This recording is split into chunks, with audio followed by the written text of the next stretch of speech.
Rogue Logic. This is the way. Good afternoon, everyone. Welcome to Rogue Logic. I had an interesting topic today that I wanted to delve into a little bit, and I hope you guys find it interesting as well. I have been very interested in debate concerning religion and belief and atheism and so forth for many years, and I've watched many debates, which I enjoy very much. Of course, one person being the incredible Christopher Hitchens, who we lost a few years ago, and it's a shame because the man was just like basically brilliant. And anyway, I enjoyed very much of his debates, and so not being religious person myself, I of course became very familiar with a lot of not only the atheist and agnostic community, but as well as a lot of the scientific community, Richard Dawkins and a couple others of note, and of course a lot of the Christian apologists and Muslim apologists and just flat out religious preachers and whatnot.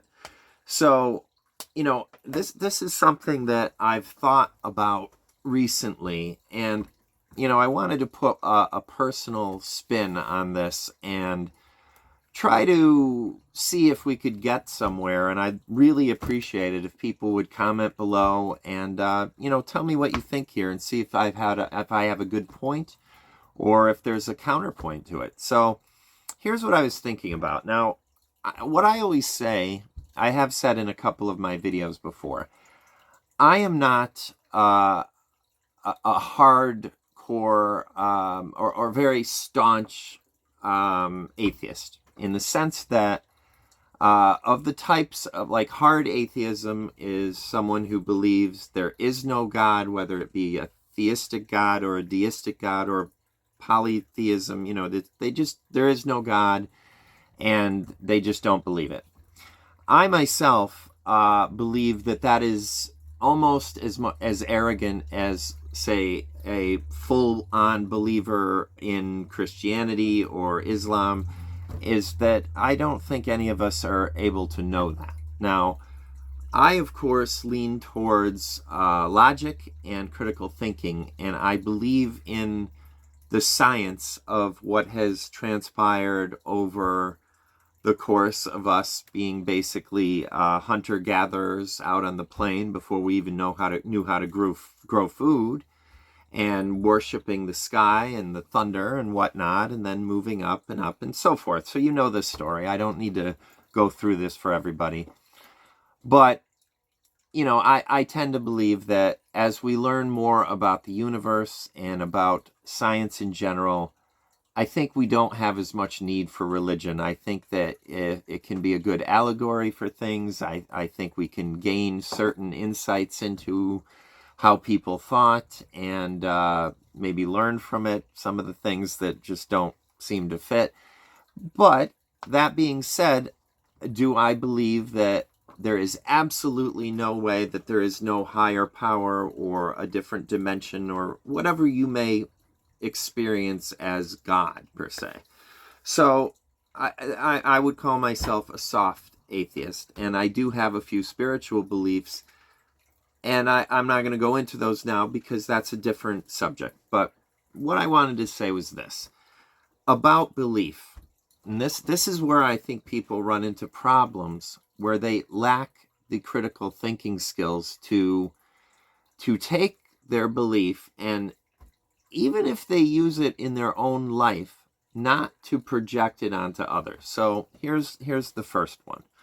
Now, when I was growing up, and actually right from being a baby, we had this really great Siamese cat, and her name, we called her B. I don't really know why, but she was just a great little cat, and this would have been in the 70s, and as a baby, I would pull her tail and things, and she was very protective, never scratched me, knew that I was, a little tiny child that didn't really know what I was doing. And then as the years went on, she just was just a great cat. And anyway, many years later, we opened the cellar door where Bee liked to go at night. That was her thing. And she was laying at the bottom of the floor and had passed away that night. So she must have been about 17 or 18 years old, something like that. And for, I don't know, maybe a few years. So I'm having a bit of a problem with the timeline. I don't remember.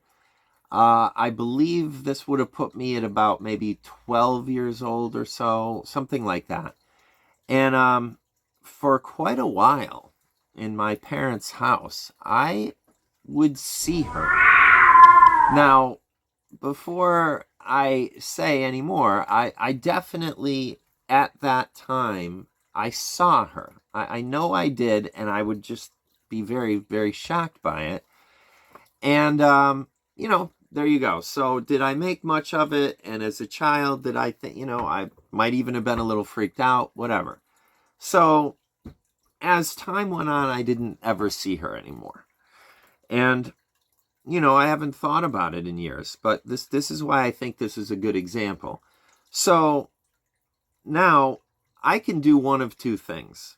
I can say to myself, okay, did I see the ghost of my cat, our cat, or was it for a while that she was always around and she was always, coming around a corner, and I was so used to it that when I would go to these places in the house, and we have an old colonial house, I would see her for a few seconds and then she just wasn't there. So was it in my own head where I thought I saw her, or maybe I wished to see her? And here's the part of what I'd like to say about this, and one other example where I think this is where critical thinking comes in. Now, it doesn't really matter as far as me personally if I believe, which I don't now, but if I believe that I saw her and she was still lingering and her spirit was there, but I wouldn't really go around and tell anyone that I believed that. I have told people that I thought I saw her. And then when you really learn about how things are, about, the way your mind works, the way things can trick you in the light or in the dark or whichever, and you think about, well, this cat was a part of my life for X amount of years, let's say well over a decade. I was a child. And what makes more sense? In the practical world we live in, what makes more sense? Did the spirit of the cat decide to hang around for a while, or did I kind of just project that she was there and I missed her and I kind of was used to seeing her? Well, probably the latter. But what my point here is, what I'm trying to say, that I've gotten a lot less aggressive about, as far as people who are so staunch in their religious views, is that this is an example of believing whatever you want to believe, but just don't push it on other people. That's the key, and that's always the problem. So what I'm getting at is, I'm not going to tell everyone I saw the ghost of my old cat and she lingered around for a while until she decided it was time for her to move on to the other world, and that's that. Because first of all, it's irrational. And second, I have no proof for it. No actual proof for it. So I think that's an important point to be made. And I think that the comparison is not a bad one, because I'm not religious. I didn't grow up religious.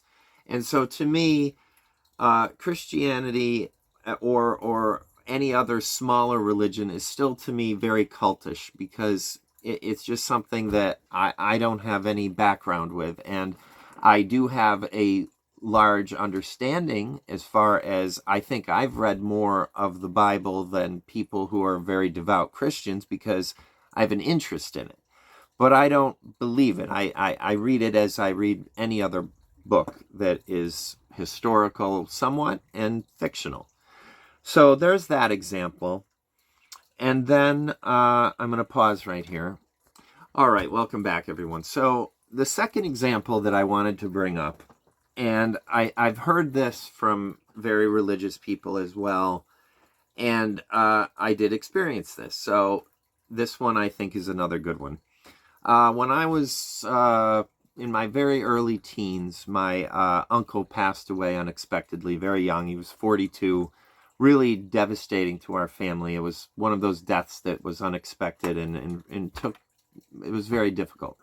So a year later, my grandfather, his father, passed away. I think, of course, it was due to the fact that he had lung cancer. I mean, that was true. But my grandfather passed away when I was in my early teens, and he was a very religious man.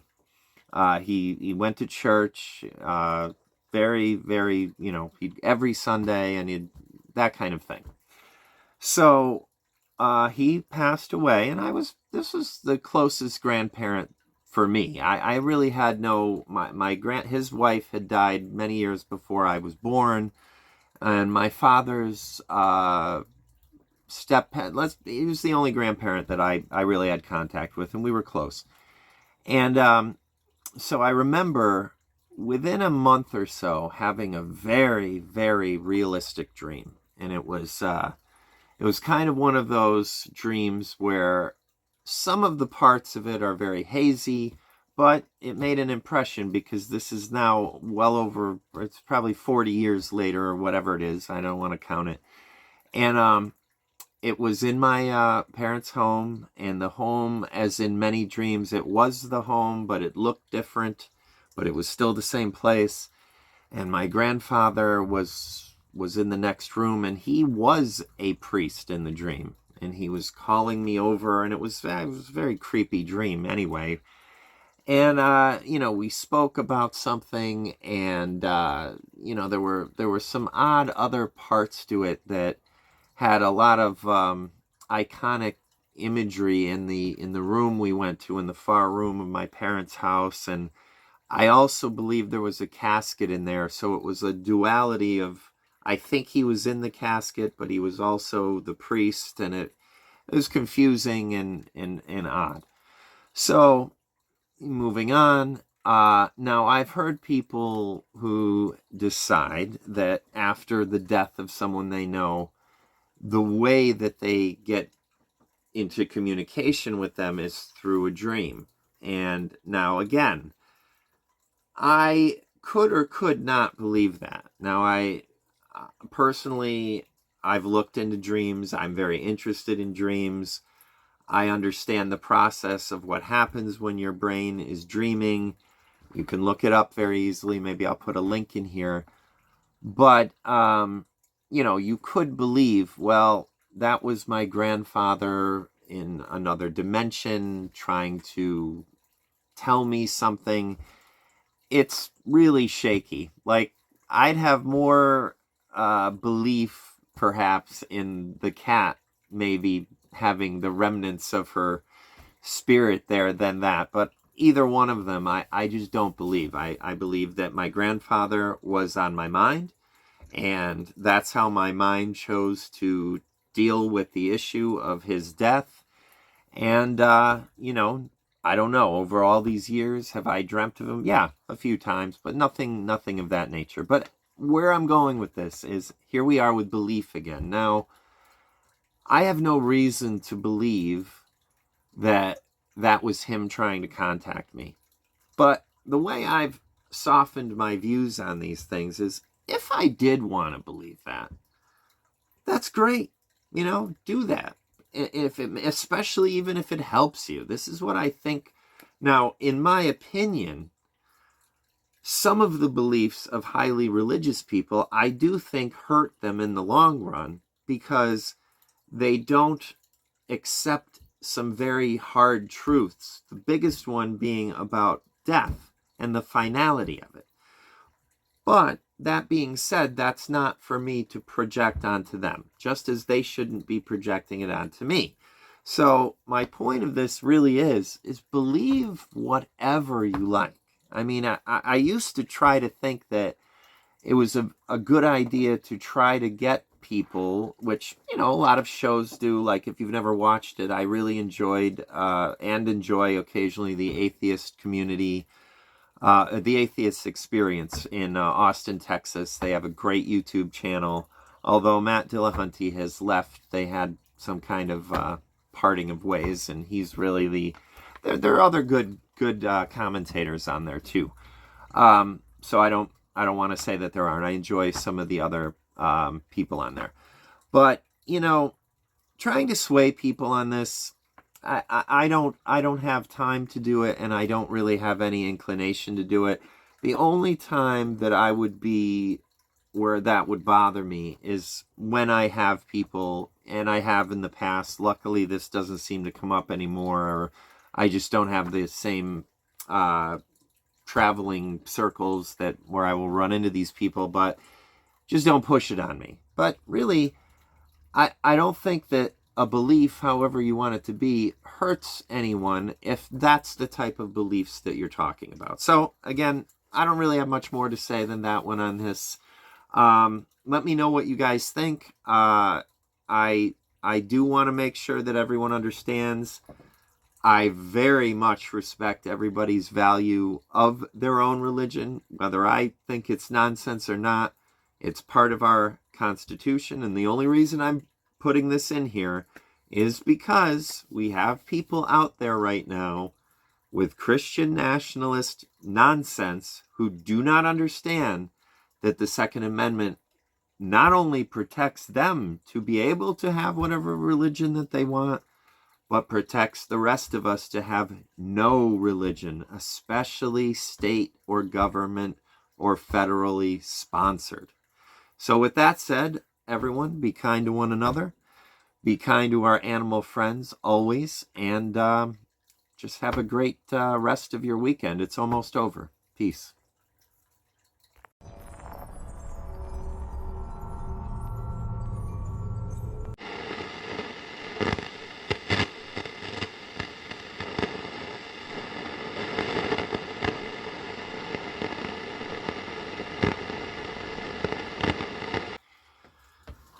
Whew. Well, that was pretty good. I think that went well. I have heard worse. Well, thanks. I appreciate that. Usually you're a little bit more critical or busting my ass. Well, it's no Pulitzer Prize winner either. Yeah. Well, sure. It will do. Actually, now that I think about it. If I'm not a ghost, then I'm in your head and you're a nutter. Yeah, exactly. Because the alternative is that I'm batshit crazy and I'm just hearing this. And that's not good. But if you're a ghost, well, then a ghost would mean there's an afterlife. And then that's kind of proof. But, here's the thing. I think we better just talk about this instead. This is a better idea. Is maybe what we're talking about is another dimension. Some people skip that one all the time, and they really just don't seem to understand that.